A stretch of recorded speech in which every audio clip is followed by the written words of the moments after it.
Բարև ձեզ սիրելի հայրենակիցներ, եւս մեկ անգամ շնորհավորում եմ բոլորին բանակի օրվա կապակցությամբ։ Այս տեսանյութի պատճառը այն է, որ աչքովս ընկավ Ռոբերտ Քոչարյանի եւ Սերժ Սարգսյանի ուղերձները բանակի օրվա կապակցությամբ, եւ եթե Սերժ Սարգսյանի ուղերձում նա հնարավորինս որևիցե թեմայի չի անդրադարձել, Ռոբերտ Քոչարյանը երկրորդ իսկ նախադասությամբ մի բան է ասել, որը ուղղակի ես չէի կարող չարձագանքել այդ ցինիզմին, այդ փորձում եմ քաղաքացիական պայմանագիր կուսակցության էթիկայի կանոնագրքի շրջանակներում մնալ, չարձագանքել այդ արտահայտությանը, ինչ է ասում Քոչարյանը, ասում է ցավով արձանագրում ենք անցնող շուրջ 8 տարիներին արվել է ամեն ինչ մեր տարածաշրջանի ամենամարտունակ ու հաղթական բանակը թուլացնելու, մասնատելու, կոտրելու համար։ Ուրեմն 2002 թվականից 2002 թվական ես ծառայել եմ այդ մարտունակ եւ անկոտրում բանակում հաղթական եւ առիթ ունեցել եմ ազգային ժողովի անվանից մի փոքր դերվակ պատմել։ Ուրեմն այն ինչ որ կատարվում էր Ռոբերտ Քոչարյանի կառավարման ժամանակում բանակում եւ Սերժ Սարգսյանի պաշտպանության նախարարի եղած ժամանակում, կարելի ասել մի խոսքով կարելի ասել կատարյալ բարդակ, կոտրված զինվորներ, մարտունակության մասին խոսել ընդհանրապես չէր կարելի, զինվորները սոված էին 2000-ից 2002 թվականի հոկտեմբերյանի ուսումնական զորամասում զինվորների մեծամասնությունը սոված էր, մեծ քանակությամբ կոռուպցիա, ուտելիքի հետ կապված ես առիթ ունեցել եմ խոսել եւ ներողություն եմ խնդրում, պետք է նորից կրկնեմ, որպեսզի պատկերը լիարժեք լինի, ուրեմն կերակրում էին կաղամբ լցրած բանի մեջ, այդ տարայի մեջ, կտրտում էին կարտոֆիլ եւ կիլկիվ տամատնամ սոուսի լցնում էին եւ եռացնում էին այդ ամեն ինչը եւ դա էր մեր զինվորի հիմնական ուտեստը։ Կար շաբաթը 10 օրը մեկ ինչ որ միս էին բերում, սև գույնի մսի կտորներ էին, մենք մեր զորամասում խոսք էր գնում այնա, որ ինչ որ ուխտի միս է, չգիտենք ինչի միս է, անկեղծ չգիտեմ ինչի միս է, բնական է ուտել չէր լինում։ Ուրեմն զորամասում 3 ամիսը, 4 ամիսը մեկ համաճարակներ էր։ Ուրեմն աղիք հաստամոքսային համաճարակ էր 3-ից 4 ամիսը մեկ։ Իմ զորամաս գնալու եւ 7-ից 10 օր հետո հիվանդանոցում եմ հայտնվել ես, իմ քաշը պակասել է 10 կիլոգրամով, որտեղից գիտեմ, որտեղ կշռվելիս բանակ զորակոչելիս ինձ հավաքագրման կետում կշռել էին եւ հիվանդանոց բերելիս նույնպես կշռում են։ Իմ հետ ծառայել են հազարավոր մարդիկ, կարող են հաստատել այն ինչ որ ես պատմում եմ։ Սպայական անձնակազմը 90%-ը իրենց զգում էին ինչպես բանտում, այսինքն բանտապահի տրամաբանության մեջ են, երեխաներին ստորացնելով, ցավացնելով, ինքնահաստատվելով, մի քանի սպա կար, որոնք որ Հունաստանում անցել էին իրենց ուսումը, ինչ որ ձևով իրանք տարբերվում էին, բայց օրինակ ճաշարան մտնելիս, էլի սրա մասին խոսել եմ, մի կերպար կար, դրանից հետո ինքը բնական է հայտնվել է այնտեղ, որտեղ որ պետք է հայտնվեր, ուրեմն ռետինե խողովակով երեխաներին, որոնց որ բերել էին ճաշարան, այն իմ նկարագրածը մատուցելու համար, ներս մտնելուց ուղղակի հարվածում էր 18 տարեկան երեխաներին Հայաստանի Հանրապետության տարբեր տեղերից, տարբեր գյուղերից, տարբեր քաղաքներից, ես էլ մի քիչ մեծ էի, 20 տարեկան էի ինստիտուտ համալսարանը ավարտելուց հետո էի, մենք կուրսեցիներով բավականին մեծ թիվ էինք կազմում իրավաբանական ֆակուլտետի եւ ներս մտնելու տենց հարվածելով, տենց ամնա դե պարզա չէ, հարվածում էր, տեսնում էր թե որ երեխան է խեղճ, որ երեխան խեղճ չի, հարվածում ներս էին մտցնում։ Զորամասի հրամանատարը, որը մահացել է, այլևս չկա, գոյություն չունի, Մուրադ անունով մի անձնավորություն, իր համար վերածել էր զորամասը մի, այսպես ասած, չգիտեմ էլի ինչ բառ օգտագործեմ, որպեսզի ցենզուրայից դուրս չգամ, ինչ ուզում անում էր, այսինքն գալիս էր տարբեր նյութեր օգտագործած, լինի դա խմիչք, թե ոչ խմիչք, որտեղ կասկածներ կար, որ ոչ միայն խմիչքի մասին է խոսքը, զինվորականներին, ովքեր որ լավ էին պարում, երգում, երգացնում էր, բերում էր երեխաներին, ինքը հաթոռը դնում էր, ասում էր դե երգեք, ով լավ երգի, կթողնեմ 2 օրով տուն կգնա։ Մուրադին 6 ամիս հետո, այսպես ասած, չգիտեմ ինչ պատճառներով կամ գիտեմ ինչ պատճառներով, որտեղ բողոքները շատ էին, հեռացրեցին, բայց հեռացրեցին ոչ միայն բողոքների պատճառով, այլ հեռացրեցին, որովհետև չէր տիրապետում, որովհետև երբ որ դու 1200-1500 հոգանոց փակ տարածքում, որտեղ որ տղաներ են երիտասարդ, արդեն սկսում ես իրավիճակը չտիրապետել, իսկ ինքը արդեն սկսել էր չտիրապետել, ի հայտ են գալիս հեղինակությունները, ի հայտ են եկել հեղինակություններ, տարբեր տղաներ, տարբեր բատալյոններ ունեին իրենց, այսպես ասած, հեղինակավոր դեմքերը, որոնք որ իրականում արդեն իրենք էին սկսել զինվորներին տուն թողնել եւ զինվորներից գումար հավաքել, այո, զինվորներից գումար էին հավաքում, ես չգիտեմ գիտեք թե չէ, որ զինվորներին ինչ-որ գումար է հասնում, այն ժամանակ եթե չեմ սխալվում, դե 26 տարի է, 24 տարի է անցել, դա մոտապես 300 դրամի սահմաններում էր անում, եւ մարդ կար, որ այդ զինվորների գումարները հավաքելով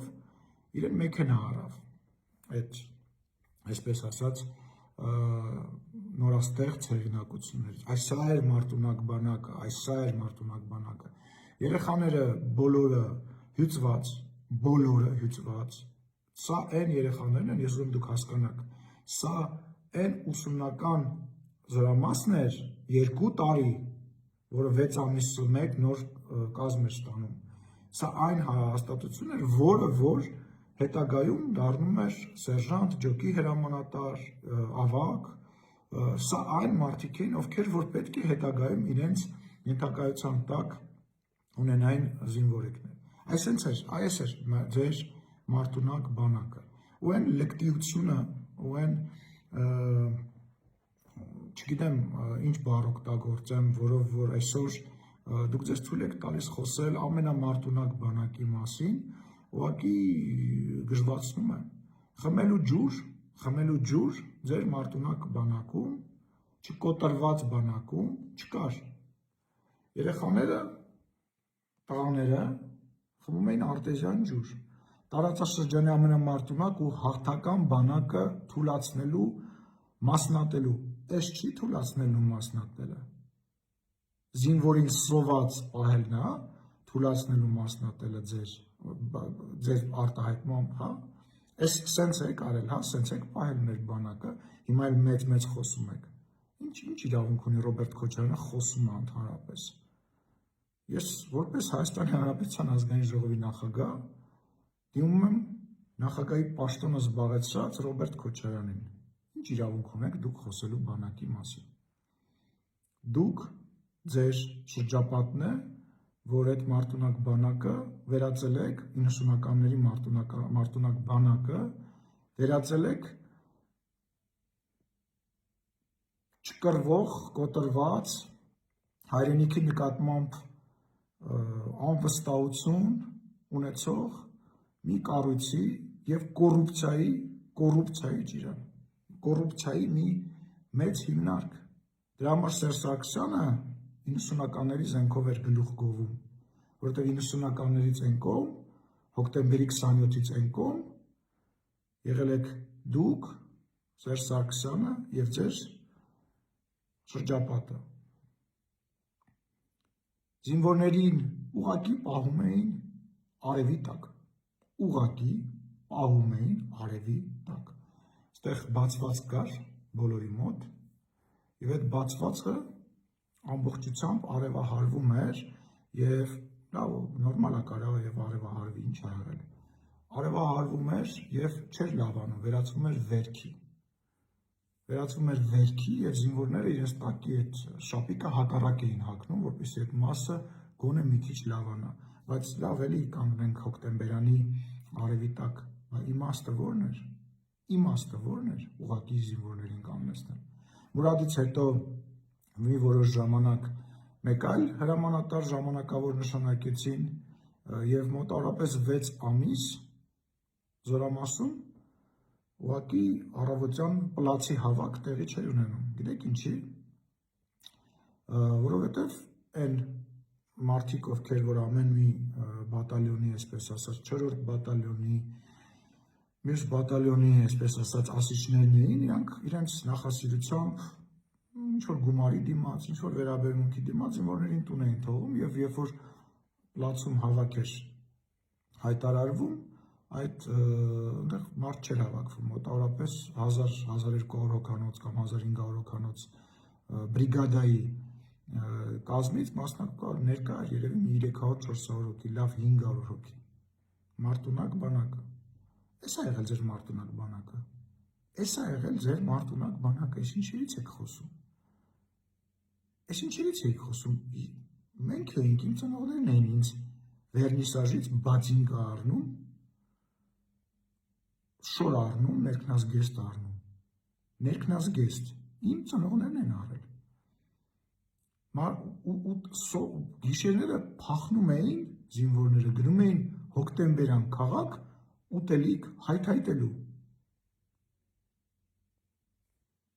Համալսարան ավարտած 18 տարեկան ինչ-որ գյուղից եկած երեխա կիրակի օրը տուլիկ ստանալու, տնային ուտեստներով լի այդ ստանալու, այդ փաթեթը ստանալու երջանկության օրներ։ Շաբաթը մեկ էինք հաց ուտում ու չէինք կարողանում հաց ուտեինք, որովհետև այս մկանները հաց, լավաշ ու պանիր չէին կարողանում ծամել, այնքան ուտելիք չէր ծամում, ռուսերեն այդ բառը գիտեմ, ատրաֆիա է կոչվում, մկանը թուլանում չէին կարողանում ծամել, ստամոքսն էլ հետն էր փոքրանում, չէին կարողանում ծամեինք։ Սենց ներողություն եմ խնդրում, որ պատմում եմ, բայց ցինիզմը, այս լեկտիվությունը իր չափու սահման ունի, սենց փոքր Գալինա Բլանկա քառակուսի բաներ կար, որ գցում են ապուրի մեջ, որպեսզի ապուրի համբան լինի։ Կիսում էինք 4 մասի, դնում էինք բերաններս եւ այդ ցայտ աղբյուրից, որտեղից արտեզյան ջուր էր գալիս, խմում էինք, փորձելով ինչ-որ սնունդ ստանալ, մի անգամ ենք արել, անհնար է դա անել ուղղակի, ասենք ուղղակի սոված էին, ձեր զինվորները սոված են եղել, ձեր պահած զինվորները սոված են եղել։ Ես վստահ եմ, որ ձեր երեխաները, ձեր փեսաները եւ ձեր շրջապատի երեխաները սոված չեն եղել, հա, բայց դուք մեր բանակի սոված եք պահել։ Մենք երազում էինք, հիվանդանայինք, ընկնեինք հիվանդանոց, որոնտեղ մեր ծնողները կարողանային գային մեզ կերակրեին։ Ու դուք հիմա բանակից եք խոսում։ Խաչատուրովին հապկից հանելն է բանակ մասնատելը, հա։ Էտա թե արդեն 2008, 2009, 2010 թվականին դեռ 90-ականների զենքերով պարծենալը եւ կոնսերվաների կոկոշներով պարծենալն է ձեր պահած մարտունակ բանակը։ Հեքիաթ է ձեր պահած, հեքիաթ էր ձեր պահած մարտունակ բանակը։ Դուք զինվորներին եւ զինվորականներին ամենավատ վերաբերմունքն եք ունեցել։ Բնական է եղել են կան այդ ժամանակահատվածում ծառայած շատ պարկեր եւ շատ լավ զինվորականներ, բայց նրանք եզակիներ են եղել։ Դուք բանակը ոչնչացրել եք, որպեսզի 2020 թվականին, մենք 2020 թվականին եկել ենք ոչնչացված բանակով։ Մենք 2020 թվականին եկել ենք այսպիսի բարքերով բանակով։ Ու դուք դեռ խոսում եք, անվերջ կարող եմ պատմել այն ամենը, ինչ կատարվում էր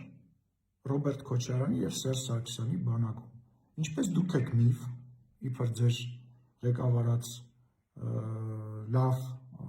տարիներով, միֆ եք դուք։ Դուք այլ երկրի համար հարմար եւ առաջինը շնորհավորվող կեղծված ընտրություններով պաշտոնի աթոռին նստած մարդիկ եք։ Ուղղակի հարմար եք եղել, ձեր համար կարևոր է եղել, որ ձեզ շնորհավորեն այս կոնկրետ երկրի, որ շնորհավորում էր, դե վերջ, ուրեմն դուք արդեն նախագահ եք, դուք թե ընտրությունները կեղծել եք, թե չեք կեղծել։ Դուք միֆ եք, դուք ձեր կառավարման տարիները միֆ է, դուք հարստացել եք, դուք հիմա դրա համար դատարաններում պատասխան եք տալիս, և չմտածեք, որ այն 220 միլիոնին համարժեք, 20 միլիոն դոլարին համարժեք պահանջը, որը որ այսօր Ռոբերտ Քոչարյանի նկատմամբ կա, դա միակ պահանջն է, դա հենց այդքանը գիտենք, դա դեռ այդքանը գիտենք, կամ Սերժ Սարգսյանի նկատմամբ, դա դեռ այդքանը գիտենք, անվերջ, վստահ եմ, անվերջ ի հայտ են գալու, նաև բանակից, այդ երեխաներից, տարբեր տեղերից, տարբեր մարզերից, մեր երեխաների, իմ ընկերների, ուտելիքի, շորերի, դիզել վառելիքի և այլի յուրացման դեպքեր, որոնք եկել հասել են նաև ձեզ, ես վստահ եմ դրա մեջ։ Ես ցավով եմ հիշում այս ամեն ինչը, այսօր մեր բանակում նման խնդիրներ չկան ու չեն կարող լինել, այսօր մեր բանակում մեր երեխաների սնունդը ամենաբարձրակարգ սնունդն է, մեր երեխաների ծնողները ստիպված չեն վերնիսաժից կամ որևիցե այլ խանութից իրենց երեխաներին նվազագույն անհրաժեշտ բաները ապահովել և չեմ ասում սպառազինության հետ կապված, բնական է հաճախ խոսում են արտաքին պարտքի մասին, վարչապետը մի անգամ առիթ է ունեցել ազգային ժողովի ամբիոնից ասել և ես ինձ թույլ կտամ դա կրկնել, այդ պարտքը, որը որ ձևավորվել է, դրա մեծ մասը ուղղվել է բանակին, բանակի վերականգնման համար և Հայաստանի Հանրապետության բանակը իր տարածքը, իր զինվորներին